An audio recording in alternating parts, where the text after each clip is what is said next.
എൻ്റെ പേര് ജിൻസ, ഹസ്ബൻഡ് സിജോ. ഞങ്ങളുടെ ഒരേ ഒരു മകനാണ് റാഷോൺ. ഞാൻ ആദ്യമായിട്ട് ഉടമ്പടി എടുക്കുന്നത് 2023 ഫെബ്രുവരി 13 ഉടമ്പടി പുതുക്കിയതിൻ്റെ ഭാഗമായിട്ട് കൺസൾട്ടൻസി പറഞ്ഞു ന്യൂസിലൻഡ് വഴി ഫ്യൂച്ചറിൽ ഓസ്ട്രേലിയയിലോട്ട് പോകാമെന്ന് പറഞ്ഞു. ന്യൂസിലാൻഡ് പ്രോസസ്സ് നടന്നു. അവിടുത്തെ യൂണിവേഴ്സിറ്റി ഓഫ് ഒട്ടാഗോയിൽ മാസ്റ്റർ ഓഫ് നഴ്സിംഗ് സയൻസിന് എനിക്ക് ഓഫർ ലെറ്റർ വന്നു. വിസ പ്രോസസ്സിങ്ങിന് അപ്രോച്ച് ചെയ്ത 2ാമത്തെ ദിവസം തീയതി 2023 മിഡ് നൈറ്റ് 12 മണിക്ക് ഇടത് കാലിലെ മുട്ടിന് തൊട്ട് താഴെ കലശലായ വേദന. ഹസ്ബൻഡ് പറയുന്നത് കോപ്പറേറ്റീവ് ഹോസ്പിറ്റലിലേക്ക് പോകാമെന്ന്. നമ്മൾ റെഡിയായി നിൽക്കുന്ന സമയമാണ്. എനിക്ക് ഡ്രസ്സ് മാറാൻ പോലും വയ്യ, എൻ്റെ കാല് വേദനയായിട്ട്. പ്രത്യക്ഷീകരണ പ്രാർത്ഥനയുടെ സമയമായി. നീല തിരി കത്തിച്ച് കൊക്ക് നിൽക്കുന്നത് പോലെ ഇടതുകാല് പിടിച്ചു നിന്നു, കരഞ്ഞു പറഞ്ഞു, മാതാവ് എന്താണെന്നറിയത്തില്ല, നാളിതുവരെ ഞാൻ ഇത്രയും തീക്ഷ്ണതയോടെ പ്രാർത്ഥിച്ചിട്ടില്ല.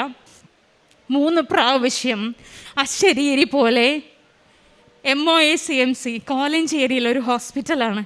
നമ്മുടെ വീട്ടിൽ നിന്നും 15 കിലോമീറ്റർ അപ്പുറത്താണ്. അങ്ങോട്ട് പോയോണ്ടാ മതി എന്ന് അശരീരി കേൾക്കുകയാണ്. ഞാൻ സിജോനോട് പറഞ്ഞു, സിജോ കോപ്പറേറ്റീവിലോട്ട് എനിക്ക് പോകണ്ട, MOACലോട്ട് പോയാണ്ടോ മതി എന്ന് പറഞ്ഞു. എക്സ്റേസ് എടുത്തു, ഒരു കുഴപ്പമില്ല. ഡോക്ടർ ജോബിൻ എന്നോട് പറയാണ്, നമുക്കൊരു ബ്ലഡ് കൗണ്ട് ചെയ്ത് നോക്കിയാൽ 10 മിനിറ്റിനകം റിസൾട്ട് വരും എന്നുള്ള രീതിയിൽ നിന്നു. മനസ്സിലാകും എന്തോ പ്രശ്നമുണ്ട് എന്നുള്ളത്. എഗെയിൻ ഡോക്ടർ വന്നു, റിപ്പീറ്റ് സാമ്പിൾ എടുക്കണമെന്ന് പറഞ്ഞു. റിപ്പീറ്റ് സാമ്പിൾ എടുക്കണു. സംതിങ് ഈസ് റോങ് എന്നുള്ളത് എൻ്റെ മനസ്സ് കിടന്ന് പറയാണ്. കണ്ടത് എന്താണെന്ന് ചോദിച്ചാൽ ജിൻസയുടെ കൗണ്ട് 1,39,000 ഉണ്ട്. 10,000-ന് മേലെ പാടില്ല. ഇത് ബ്ലഡ് ക്യാൻസറിലേക്കുള്ള സാധ്യതയാണ് കാണുന്നതെന്ന് പറഞ്ഞു. ഞെട്ടിപ്പോയി. കുറച്ച് ദിവസങ്ങൾക്ക് വിസയുടെ പ്രോസസ്സിങ് നടന്നുകൊണ്ടിരിക്കുകയാണ്. അവളുടെ ഏറ്റവും വലിയ സ്വപ്നമാണ് നടന്നുകൊണ്ടിരിക്കുന്നത്. കൃപാസനത്തിൽ ഉടമ്പടിയുണ്ട്. മാതാവേ കാത്തോളണേ എന്ന് പറഞ്ഞ് കുതിതീരാത്തൊരു പെൺകുട്ടി അവളുടെ 35-ാമത്തെ വയസ്സിൽ ഇങ്ങനെ ആവുന്നതിനെക്കുറിച്ച് ഓർത്തിട്ടായിരിക്കാം ഞങ്ങൾ 3 പേരും കരഞ്ഞുപോയി. ഇവിടെ നിന്ന് ഇറങ്ങിയത് സത്യമാണോ എന്നറിയാൻ വേണ്ടി ഇവൾ ജോലി ചെയ്യുന്ന സ്ഥലത്ത് പോയിട്ട് അവൾ ഒന്നും കൂടി നോക്കി. നേരെ തിരുവനന്തപുരം പോകാനുള്ള പ്ലാൻ ചെയ്തു. ഞാൻ ഇവളെയും കൂട്ടിക്കൊണ്ട് വെളുപ്പിന് 3 മണിക്ക് പള്ളിക്കരയിൽ നിന്ന് ഇറങ്ങിയതാണ്. അവിടെ നിന്ന് പോകുന്ന വഴിക്കൊക്കെ പ്രാർത്ഥനയാണ്. എൻ്റെ കസിൻ സിസ്റ്റർ ഒരുപാട് വീഡിയോ അയച്ചു തന്നു. ഒരുപാട് ആൾക്കാരുടെ ക്യാൻസർ ഭേദമാക്കിയ മാതാവിൻ്റെ സാക്ഷ്യങ്ങൾ കേൾക്കുന്നത് ഇത് ആശ്വാസം അതുമാത്രമായിരുന്നു. ഞങ്ങളിവിടെ വന്നിറങ്ങി ഈ റോട്ടിലിൻ്റെ മുമ്പിൽ കൂടിയാണ് തിരുവനന്തപുരം RCCയിലേക്ക് പോകേണ്ടത്. ഇവിടെ വന്നിറങ്ങി ഈ സ്ഥലത്ത് വന്ന് ഈ ഏരിയയിൽ വന്ന് ഇവിടെ മുട്ടുകുത്തി പ്രാർത്ഥിച്ചു. ഞാൻ ഈ ഇടതുവശത്തെ ഫസ്റ്റ് സ്റ്റെപ്സിൻ്റെ അവിടെ വന്നിട്ട് മുട്ടുകുത്തി കമഴ്ന്ന് കിടന്നിട്ട് ഞാൻ പറഞ്ഞു, മാതാവേ എനിക്ക് കൊച്ചുണ്ട്, ഒരാളാണ്, ചെറുതാണ്. ഞാൻ പപ്പിയല്ലാണ്ട് വളർന്നുകൊണ്ട് ഇഷ്ടംപോലെ ഇൻസെക്യൂരിറ്റീസ് എൻ്റെ ലൈഫിലുണ്ട്. ആ ഇൻസെക്യൂരിറ്റീസ് അവന് വരാനായിട്ടിടയാകരുത്. ഇതെല്ലാം കഴിഞ്ഞ് തിരിച്ചു വന്ന് ഞാൻ സാക്ഷ്യം പറയുമെന്ന് പറഞ്ഞു. കംപ്ലീറ്റ് ഞാൻ മാതാവിനെ ഏൽപ്പിച്ചിട്ടാണ് ഞാൻ RCCയിലോട്ട് ഇറങ്ങുന്നത്. ആ സമയം ഞാൻ ഇതിൻ്റെ പുറകിൽ ഞാനൊന്ന് പ്രാർത്ഥിച്ചത്, അവളെ എനിക്ക് തിരിച്ചു തരണേ, ബൈസ്റ്റാൻഡറായിട്ട് ഇനി ഞാനാണ് നിൽക്കേണ്ടത്, അവളുടെ ഒപ്പം നിൽക്കേണ്ടത്. ഇനി മുതൽ ജോലിയില്ല, ലോണുണ്ട്, ഇനി എൻ്റെ കയ്യിലുള്ള ഒരു കാറുണ്ട്, അത് വിറ്റിട്ട് വേണം ഇവളെ ചികിത്സിക്കാൻ. പൈസ ബാക്കി കാര്യങ്ങളൊക്കെ എന്താവും, ലൈഫ് ഇവിടുന്ന് ട്വിസ്റ്റ് ആവുകയാണ്. മാതാവേ ഇനി എന്തായിത്തീരുമെന്ന് അറിയില്ല. കമിഴ്ന്ന് കിടന്നൊരു ഉമ്മയും കൊടുത്ത് ഈ ഭൂമിക്ക് ഒരു ഉമ്മയും കൊടുത്തിട്ട് ഞങ്ങൾ വീണ്ടും യാത്ര ചെയ്തു. നേരെ RCCയിലേക്കാണ്. ഡോക്ടർ പറഞ്ഞു ഇയാളുടെ സിറ്റുവേഷൻ വളരെ മോശമാണ്, പ്ലേറ്റ്ലെറ്റ് വളരെ കുറവാണ്, എത്രയും പെട്ടെന്ന് സ്റ്റാർട്ട് ചെയ്യണം ചികിത്സ, പക്ഷേ ബെഡില്ല. മാത്രമല്ല 7 ദിവസത്തിൽ കൂടുതൽ നിൽക്കാൻ സാധ്യതയില്ലാത്ത കേസായിട്ടാണ് ഇതിരിക്കുന്നത്. 7 ദിവസത്തെ ഇത് മാത്രമേ ഡോക്ടർ പറഞ്ഞിട്ടുള്ളൂ. അത്രയും കണ്ടീഷൻ മോശമാണ്. ഡോക്ടർ അങ്ങനെ പറഞ്ഞതോടെ കൈയും കാലും പറിച്ചു. ഇവൾക്ക് ഞാൻ കൃപാസന മാതാവിനോട് പ്രാർത്ഥിച്ചു, എങ്ങനെയെങ്കിലും ബെഡ് കിട്ടണേ ദൈവമേ, ബെഡ് റെഡിയാക്കണേ എന്ന് പ്രാർത്ഥിച്ചു. കുറച്ച് കഴിഞ്ഞപ്പോഴത്തേക്കും അസിസ്റ്റൻറ്റ് ഡോക്ടർ ഒരു കൂട്ടരോട് ചെന്ന് പറഞ്ഞതാണ്. പിന്നീട് ഞങ്ങൾ അറിഞ്ഞത് ആ നിൽക്കുന്ന ഫാമിലിയെ കണ്ടോ, ആ പെൺകുട്ടി ഒരാഴ്ചയേ ഉണ്ടാവുള്ളൂ. ആ പെൺകുട്ടിയുടെ കൂടെ നിൽക്കുന്ന ആൾക്ക് എന്താ ചെയ്യേണ്ടതെന്ന് പോലും അറിയില്ല. നിങ്ങൾ അവരുടെ ബെഡ്, അതായത് ഒരു ഷമീന എന്ന് പറയുന്ന മുസ്ലിം ഫാമിലിയാണ്, അവരോട് പോയി പറയാം, അവരുടെ ചേച്ചിയുടെ 3ാമത്തെ കീമോയ്ക്ക് വേണ്ടി വന്നിരിക്കാം, അവരോട് പറയാണ്, നിങ്ങൾ പേ വാർഡോ മറ്റു വാർഡോ എടുക്കുകയാണെങ്കിൽ അവരെ നമുക്ക് ബെഡ് കൊടുത്ത് കയറ്റാം. പ്രിയപ്പെട്ടവരെ, അവരൊരു നല്ല മനുഷ്യരാവുന്നു, മാതാവിൻ്റെ ബ്ലെസ്സിങ് ഞങ്ങൾക്കുണ്ടാവുന്നു, അതുകൊണ്ടായിരിക്കണം അവർ മാറി തന്നു. എന്നിട്ട് അവർ പറഞ്ഞു, ഞങ്ങൾ പേ വാർഡ് എടുത്തോളാം, ബെഡ് ആ കുട്ടിക്ക് കൊടുത്തോളൂ എന്ന്. അപ്പോൾ പറയുന്നത് AML, അക്യൂട്ട് മൈലോഡ് ലുക്കീമിയ ആയിട്ടുള്ളത്. അദ്ദേഹം പറഞ്ഞത് ഈ അസുഖം വരുന്നത് മാരകമായ ക്യാൻസറാണിത്. ഈ ക്യാൻസർ വന്നാൽ 30-33% പേരെ റിക്കവർ ആവുള്ളൂ. ബാക്കി 40% പേരും ഇൻഫെക്ഷൻ വന്ന് ICUയിൽ വെച്ച് സഡൻ ഡെത്ത് സംഭവിക്കും. ബാക്കിയുള്ള ശതമാനമുള്ള ആൾക്കാർ ഈ അസുഖം ക്യാൻസർ വന്ന് കൊണ്ടുപോകും. അതായത് എപ്പോഴെങ്കിലും ക്യാൻസർ വന്ന് അവരെ കൊണ്ടുപോകും അത്രേ. ഈ 33% എൻ്റെ ഭാര്യ പെടണേ എന്ന് ഓർത്തിട്ടാണ് എൻ്റെ പ്രാർത്ഥന. ചാറ്റൽ മഴയുണ്ട്, മഴയെന്ന് നനഞ്ഞ് ഞാൻ പ്രാർത്ഥിക്കുകയാണ്, മാതാവേ എനിക്ക് എൻ്റെ വൈഫിനെ തിരിച്ചു തരണേ എന്ന്. ഞാൻ ഇത്രയധികം ഇവളെ സ്നേഹിച്ചിരുന്നു എന്ന് എനിക്ക് അപ്പോഴാണ് മനസ്സിലാവുന്നത്. കാരണം എനിക്ക് അവളില്ലാതെ പറ്റില്ല എന്ന് എനിക്ക് മനസ്സിലായി. ട്രീറ്റ്മെൻറ്റ് സ്റ്റാർട്ട് ചെയ്യുമ്പോഴത്തേക്കും ഞാൻ ഇവിടെ നിന്ന് പ്രാർത്ഥിച്ചു പോയൊരു കാര്യമുണ്ട്, ദൈവമേ എൻ്റെ കയ്യിൽ പൈസയില്ല, കാറ് വിറ്റിട്ട് വേണം എനിക്ക് ചെയ്യാൻ. പക്ഷേ അവിടെ ചെന്നപ്പോൾ മാതാവ് അവിടെ പ്രൈം മിനിസ്റ്ററിൻ്റെ ഫണ്ട് കാത്തു വെച്ചിട്ടുണ്ടായിരുന്നു. ഫണ്ടുകളെല്ലാം കൂടി 5 ലക്ഷം രൂപ ആ ആശുപത്രിയുടെ അക്കൗണ്ടിൽ കിടക്കുന്നതാണ് ഇവർക്ക് വേണ്ടി. മരുന്നുകളെല്ലാം കീമോകളെല്ലാം സ്റ്റാർട്ട് ചെയ്തു. അവൾ നിർത്തിയ ഉടമ്പടി ഞാൻ തുടങ്ങാൻ തീരുമാനിച്ച്. ഇവിടെ വന്ന് ഉടമ്പടി എടുക്കുന്നതിന് മുമ്പ് എൻ്റെ വൈഫിൻ്റെ ഫോട്ടോ RCC കിടക്കുന്നൊരു ഫോട്ടോ ഉണ്ട്. അപ്പോൾ ക്യാൻസർ രോഗികൾക്കൊക്കെ കാണാൻ പറ്റുമെന്നുള്ള സാധ്യത പറഞ്ഞപ്പോൾ ഇവിടെ എന്നോട് പറഞ്ഞു, ഫോട്ടോ എടുത്തുകൊണ്ട് വന്നൊരു പേപ്പറിൽ കാണിച്ചാൽ മതി, അച്ഛനെ കാണിക്കുമ്പോൾ പ്രാർത്ഥിക്കാം. അച്ഛൻ തൈലം കൊണ്ട് പ്രാർത്ഥിച്ചു. അത് കഴിഞ്ഞ് നേരെ ഞാൻ ചെല്ലും. അപ്പോൾ എന്നോട് ഇവിടെ നിന്നൊരു ബ്രദർ പറഞ്ഞു, ആളെ കൊണ്ടുവരാൻ പറ്റുമോ എന്ന് ചോദിച്ചായിരുന്നു. അപ്പോൾ ഞാൻ പറഞ്ഞു, ആളെ ഇങ്ങനെ കൊണ്ടുവരാൻ പറ്റില്ല, കീമോയാണ്, ക്രൗഡുള്ളിടത്തേക്ക് പോയിക്കൂടാ, ഇൻഫെക്ഷൻ വരും എന്ന് പറഞ്ഞു. ചോദിച്ചത്, ഡോക്ടറാണ് ഇവിടെ ഇരിക്കണമെങ്കിൽ നിങ്ങളിവിടെ കൊണ്ടുവരില്ലായിരുന്നു. പോകുന്ന വഴിക്ക് എനിക്ക് സ്ട്രൈക്ക് ചെയ്തു. കാരണം ഡോക്ടറിനേക്കാൾ വലുതാണല്ലോ മാതാവ്, ഡോക്ടറിനേക്കാൾ വലുതാണല്ലോ ദൈവം. അപ്പോൾ അങ്ങനെയുള്ളൊരു സ്ഥലത്തേക്ക് കൊണ്ടുവരണമല്ലോ എന്ന് വിചാരിച്ചു.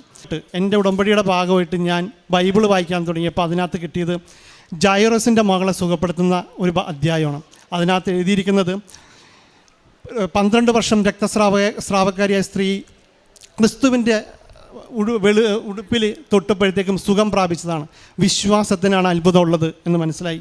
തൊട്ടപ്പുറത്ത് തന്നെ ജൈറസിൻ്റെ മകളെ മരണത്തിൽ നിന്ന് രക്ഷപ്പെടേണ്ട ആവശ്യം വന്ന അത്ഭുതം സംഭവിക്കുന്ന സമയത്തും ആ ക്രിസ്തു പറയുന്നുണ്ട്, ഭയപ്പെടേണ്ട, നിങ്ങൾ വിശ്വസിക്കുക മാത്രം ചെയ്യുക എന്ന്. 1000 കൗണ്ടായി. അവിടെ നിന്ന് എത്രയും പെട്ടെന്ന് ഇവിടെ ഡിസ്ചാർജ് ചെയ്ത് കൊണ്ടുവരണം. ഡിസ്ചാർജ് ചെയ്തതിന് ശേഷം ഞാൻ ഇവളെ കൃപാസനത്തിലേക്ക് കൊണ്ടുവരാൻ പ്ലാൻ ചെയ്തു. അവളോട് ചോദിച്ചപ്പോൾ അവൾ റെഡിയാണെന്ന് പറഞ്ഞു. ഒരു പക്ഷെ അവിടെ നിന്ന് എടുത്തുകൊണ്ടായിരിക്കണം മാതാവ് പരവതാനി വിരിച്ച പോലെ സ്വീകരിച്ചു. അവിടെ നിന്ന് ആൾക്കാർ, ഒരു ബ്രദർ ആൾക്കാരെയൊക്കെ മാറ്റി ഇതിൻ്റെ ഇടയിൽ കൂടി കൊണ്ടുവന്ന് ഈ ഫ്രണ്ടിൽ കൊണ്ടുവന്ന് നിർത്തി. ഏറ്റവും ആദ്യം അച്ഛൻ അവൾക്ക് ഒരു ക്രാശ് രൂപവും ഒരു പ്രാർത്ഥനയും തലയെ കൈവച്ച് അനുഗ്രഹിക്കുകയും ചെയ്തു. എന്ന് കഴിഞ്ഞപ്പോഴത്തേക്കും ഡിസ്ചാർജ് ചെയ്ത് കഴിഞ്ഞിട്ട് ഞാൻ താമസിക്കുന്ന കോൺവെൻറ്റിൽ ഫുഡോ കാര്യങ്ങളൊന്നുമില്ല. അപ്പോൾ ഇവൾക്ക് ഫുഡ് കഴിക്കാനായിട്ട് രാത്രിയിൽ ഡിസ്ചാർജ് നടന്നതുകൊണ്ട് ഫുഡ് കൊടുക്കാൻ പറ്റിയില്ല. അപ്പോൾ മരുന്ന് കഴിക്കാൻ ഫുഡ് വേണം. അതിനെന്താ ചെയ്യാമെന്ന് പറഞ്ഞു ഇങ്ങനെ മാതാവിനോട് പ്രാർത്ഥിച്ചിരിക്കുകയും ഞാനൊരു ദിവസം ഞാൻ താമസിക്കുന്ന കോൺവെൻറ്റിൻ്റെ ഓപ്പോസിറ്റ് ഒരു കടയുണ്ട്. കടയോട് കൂടി അവരുടെ വീടും നിൽക്കുന്നത്. അവിടുത്തെ ചേട്ടനെ പോയി കണ്ടിട്ട് ഞാൻ പറഞ്ഞു, തിരുവനന്തപുരത്ത് ഏതെങ്കിലും വീട്ടിൽ ചെന്ന് ഒരു നേരത്തെ കഞ്ഞി ചോദിച്ചാൽ ഇവർക്ക് കിട്ടാതിരിക്കില്ലെന്നറിയാം, അതുകൊണ്ട് ആ ചേച്ചി വേഗം തന്നെ 1 മണിക്കൂർ സമയം തരണമെന്ന് പറഞ്ഞ് ഞാൻ ആ സമയത്ത് മാതാവിനോട് ഇനി മുതൽ എങ്ങനെ ഇവൾക്ക് ഫുഡ് കൊടുക്കും, കാരണം ഫുഡുള്ള കോൺവെൻറ്റുകളോ ഫുഡുള്ള സ്ഥലങ്ങളോ ഞങ്ങൾക്ക് കിട്ടുന്നില്ല. മാതാവിനോട് പ്രാർത്ഥിച്ചു. പ്രത്യക്ഷീകരണ പ്രാർത്ഥന ചൊല്ലിക്കൊണ്ട് ഞങ്ങൾ വിത്തയുടെ അടുത്തേക്ക് ചെന്നു. അവരുടെ പേര് സുജന എന്നാണ്. ഞങ്ങളോട് പറയാണ്, നിങ്ങൾക്ക് വിശ്വാസമാണെങ്കിൽ ഞങ്ങൾ തരട്ടെ ഫുഡെന്ന്. ഞാൻ അതുവരെയും ഇതെന്ത് ചെയ്യുമെന്ന് പറഞ്ഞിരിക്കുകയാണ്. കഴിഞ്ഞ 8 മാസം RCC താമസിച്ച 8 മാസവും ഞങ്ങൾക്ക് ഫുഡ് തന്നത് ആ ഫാമിലിയാണ്. അവരോട് 4-ാമത്തെ കീമോതെറാപ്പി വെൻറ്റിലേറ്ററിലായി, സീരിയസ് ആയി എന്ന് പറഞ്ഞു. സീരിയസ് ആയി കഴിഞ്ഞപ്പോഴത്തേക്കും 48 മണിക്കൂർ കഴിഞ്ഞാൽ ഡോക്ടറിന് എന്തെങ്കിലും പറയാൻ പറ്റുള്ളൂ എന്ന് പറഞ്ഞു.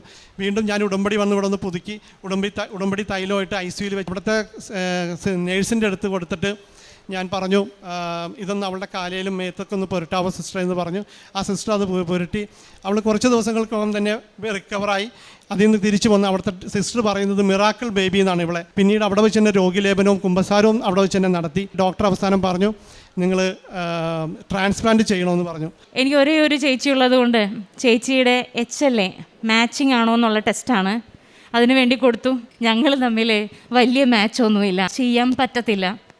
നമ്മൾ ഭയങ്കര സങ്കടത്തിലായി. ഇനി എന്നാ ചെയ്യുന്നു? നെക്സ്റ്റ് ഓപ്ഷൻ പ്രാർത്ഥിച്ചൊരുങ്ങിയപ്പോൾ മകനാണ്. മകൻ്റെ HLA ടൈപ്പിംഗ് ചെയ്തു. സാധാരണഗതിയിൽ പേരൻസിൻ്റെ തന്നെ ഒരു ജീനും ക്രോമസോംസും എല്ലാം ഉള്ളത് കൊണ്ട് കുഞ്ഞുങ്ങളുടെ ഹാഫ് മാച്ച് ആകും എന്ന് ഡോക്ടർ പറഞ്ഞു. അന്നത്തെ ദിവസം റിസൾട്ട് വന്നു. മാതാവ് അനുഗ്രഹിച്ചു, ഹാഫ് മാച്ചാണ്. അപ്പോൾ എൻ്റെ അസുഖം അഗ്രസീവാണ്. അഗ്രസീവ് എന്ന് പറഞ്ഞാൽ വളരെ മോശമാണ്. ക്യാൻസർ സെൽസ് ഇല്ല എന്ന് ഉറപ്പ് വരുത്തി നമ്മൾ ഡിസ്ചാർജ് ചെയ്ത് കഴിഞ്ഞ് എത്രയും പെട്ടെന്ന് ബോൺ മാരോ ട്രാൻസ്പ്ലാന്റിന് കയറണം. കാരണം അസുഖം പുറകെ ഉണ്ട്. പ്രീ ടെസ്റ്റുകൾ ഇഷ്ടം പോലെയുണ്ട്. CMCയിലാണ് ഞങ്ങൾ, CMC ക്രിസ്ത്യൻ മെഡിക്കൽ കോളേജ് വെല്ലൂരിലാണ് ട്രാൻസ്പ്ലാന്റിന് വേണ്ടി റെഫർ ആയത്. 3 ആഴ്ചയോളം നീളുന്ന പ്രീ ടെസ്റ്റുകൾ, ഓരോ ഡിപ്പാർട്ട്മെൻറ്റിൽ നിന്നും നമുക്ക് ക്ലിയറൻസ് കിട്ടണം. RCCയിലെ കുറേ എൻ്റെ ഫ്രണ്ട്സ് പോയി. ട്രാൻസ്പ്ലാന്റ് യൂണിറ്റിലേക്ക് കയറിയവർ പോയി. യൂണിറ്റിൽ വെച്ച് പോയി ട്രാൻസ്പ്ലാന്റിന് കയറുന്നു. ഹൈഡോസ് കീമോ ഉണ്ട്, റേഡിയേഷൻ ഉണ്ട്. വളരെ ബുദ്ധിമുട്ടുകളാണ്. ഒരു 10-ാം ദിവസം ആയപ്പോഴേക്കും വളരെ മോശമായി. കൗണ്ട് 100 ആണ്, 100 കൗണ്ട് ഇരിക്കുന്നത്.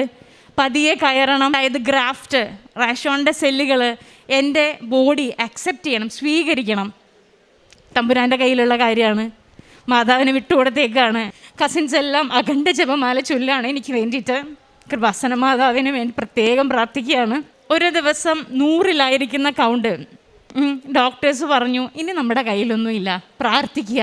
കാരണം എൻ്റെ മുഖത്തെ സൈനസിൽ നിന്നും ബ്രെയിനിലേക്ക് ഫംഗസ് കയറാൻ പോവുകയാണ്. കൗണ്ട് 100-ൽ നിന്നും കയറാണ്ട് ഒരു രക്ഷയില്ല എന്ന് പറഞ്ഞു. കുടുംബം മൊത്തം 91-ാം സങ്കീർത്തനം മുട്ടുമേ നിന്ന് റാഷോണടക്കം 91 പ്രാവശ്യമാണ് ചൊല്ലിയത്. 5 മണിക്കൂറിന് ശേഷം ഡോക്ടേഴ്സ് വന്നു. കൺഗ്രാജുലേഷൻസ് ജിൻസ എന്ന് പറഞ്ഞു. കൗണ്ട് കൂടി 100-ൽ നിന്നും 400 ആയിരിക്കുന്നു. തുടർന്ന് ഒരു 1.5 മാസത്തോളം ഹോസ്പിറ്റലൈസേഷൻ കഴിഞ്ഞ് ഞാൻ ഡിസ്ചാർജായി. ഇതിൻ്റെ ഇടയിൽ പല ഇൻഫെക്ഷൻസും വരുന്നുണ്ട്. 3 മാസത്തോളം 4 പ്രാവശ്യമായി ഞാൻ ഹോസ്പിറ്റലൈസ്ഡായി. പക്ഷേ മാതാവമ്മ പൊന്നുപോലെ എന്നെ കാത്തു. കാപ്പയാൻ കീഴിൽ പൊതിഞ്ഞ് സംരക്ഷിച്ചു. പക്ഷേ ഈ സഹനങ്ങൾ 35 വയസ്സ് വരെ ഞാൻ ജീവിച്ച ജീവിതത്തിന് വേണ്ടിയിട്ടുള്ളതല്ല എന്നെനിക്ക് തിരിച്ചറിവായി. 1.5 വർഷം കൊണ്ട് ഞാൻ റിഫൈനായി, എൻ്റെ കുടുംബം റിഫൈനായി. തമ്പുരാന് നന്ദി മാത്രമേ ഉള്ളൂ. മാതാവമ്മയോട് അകമഴിഞ്ഞ നന്ദി മാത്രമേ ഉള്ളൂ. പിന്നീട് ഞങ്ങൾക്ക് നാട്ടിലേക്ക് വരാൻ വേണ്ടിയിട്ട് ഡോക്ടേഴ്സ് പറഞ്ഞു, ഇനി പോയിക്കോളൂ, ഓൾ ഗുഡാണ്, ഓക്കെയാണ്, ക്യാൻസർ സെൽസ് ഒന്നുമില്ല, നാട്ടിലേക്ക് പോകാം. പക്ഷേ ക്രൗഡിലേക്ക് പോകരുത്. കാരണം മാതാവമ്മയുടെ അടുത്ത് വന്നിട്ടുള്ളതാണ് ഞങ്ങൾ നന്ദി പറയാനായിട്ട്. മാതാവമ്മ ഞങ്ങളെ പൊന്നു പോലെ നോക്കും. അതുപ്രകാരം വീട് നോക്കി. ഒരു തരത്തിൽ നടക്കുന്നില്ലാണ് സിസ്റ്റേഴ്സ് ഓഫ് ഡെസ്റ്റിറ്റ്യൂഡ്.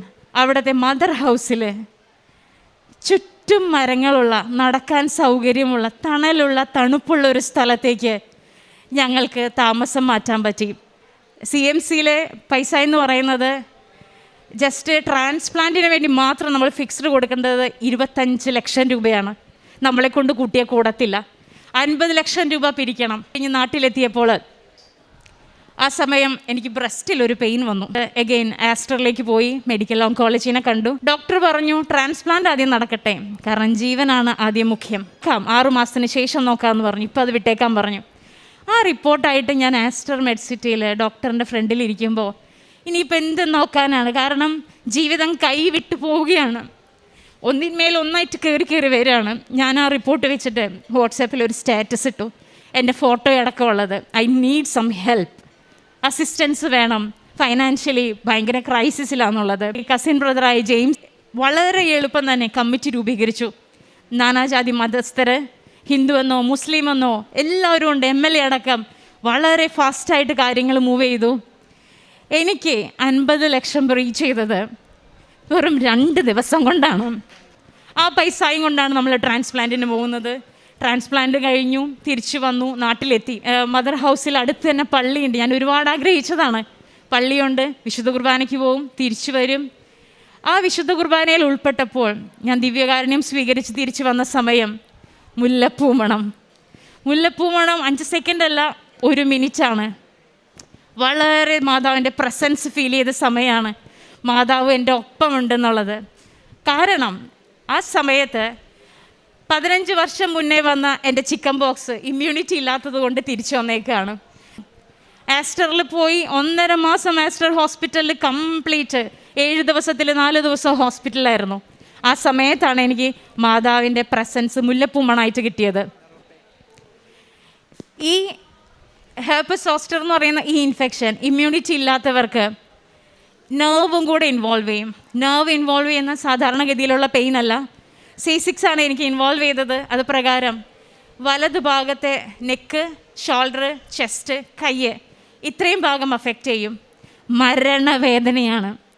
1.5 മിനിറ്റേ ഉള്ളൂ. പക്ഷേ ഇതുവരെ സഹിച്ച എനിക്ക്, കീമോയും റേഡിയേഷനും എല്ലാം സഹിച്ച എനിക്ക് ആ വേദന താങ്ങാൻ പറ്റുന്നുണ്ടായിരുന്നില്ല.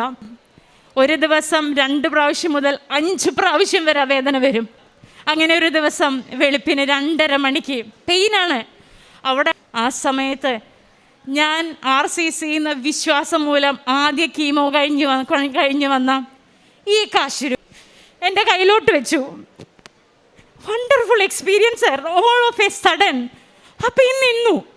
പെയിനില്ല ഇതുവരെ. തമ്പുരാനെ നന്ദി, എനിക്ക് ആ പെയിൻ വന്നിട്ടില്ല. 6 മാസം വരെ ഉണ്ടാകും എന്ന് പറഞ്ഞ നർവ് പെയിൻ മാതാവ് വിടുതലാക്കി. എൻ്റെ റീസെൻ്റ്ലി കഴിഞ്ഞ ആഴ്ചയായിരുന്നു എൻ്റെ ബോൺ മാരോ ചെക്ക് ചെയ്തിട്ടുണ്ടായിരുന്നത്. അതൊരു പ്രോട്ടോക്കോളാണ്. ക്യാൻസർ സെൽസ് എൻ്റെ ബോൺ മാരോയിലില്ല. എൻ്റെ മകൻ്റെ സെല്ലുകളും ബ്ലഡുമാണ് എൻ്റെ ശരീരത്തിലുള്ളത്. ട്രാൻസ്പ്ലാന്റ് കഴിഞ്ഞ സമയത്ത് ഹെവി ഇൻഫെക്ഷനാണ്. ഈ സമയത്ത് കൗണ്ട് കുറഞ്ഞിരുന്ന സമയമാണ് ഈ ഫോട്ടോ. അതിനുശേഷം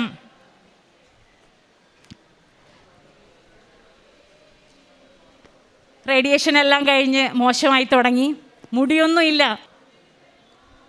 ഫൈനൽ ഇങ്ങനെയാണ്. മാതാവിൻ്റെ വലിയ അനുഗ്രഹത്തിന്, എന്നെ പൊന്നുപോലെ എൻ്റെ കുടുംബത്തിന് കൊടുത്തതിന്, നാളിതുവരെ പരിപാലിച്ചതിന്, ഈ സാക്ഷ്യം മറ്റുള്ളവർക്ക് പ്രചോദനമാകട്ടെ തമ്പുരാനെ എന്നാണ് ഏറ്റവും വലിയ പ്രാർത്ഥന. എല്ലാത്തിനും ഒരുപാട് നന്ദി മാതാവമ്മേ.